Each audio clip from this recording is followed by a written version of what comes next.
আসসালামু আলাইকুম প্রিয় দর্শক ভাইরা। এটা বাংলাদেশ বিএডিসির কৃষি সেচ মিনি ডিপ সেচ পাম্প।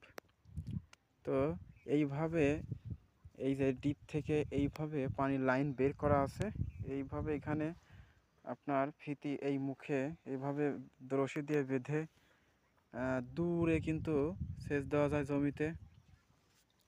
এটা খুবই আধুনিক একটা সিস্টেম। আপনার আগে যেভাবে ড্রেন করা হতো, এখন কিন্তু সেই জমি অপচয় করে জমির উপরে ড্রেনের সিস্টেমটা নেই। এখন হচ্ছে আপনার মাটির তল দিয়ে, মানে মাটির নিচ দিয়ে এখন পানির লাইন করা হয়, পাইপের মাধ্যমে পানির লাইন করা হয়। আর এইভাবে জায়গায় জায়গায় কিন্তু পয়েন্ট করা হয়। এই যে দেখা যাচ্ছে, এভাবে কিন্তু পয়েন্ট আকারে এখন জমিতে সেচ দেওয়া হয়। এটা খুবই আধুনিক একটা সিস্টেম। এভাবে পানির অপচয় রোধ হয় এবং অনেক দ্রুত পানি সেচা যায়। তো কেমন লাগলো ভিডিওটি বন্ধু?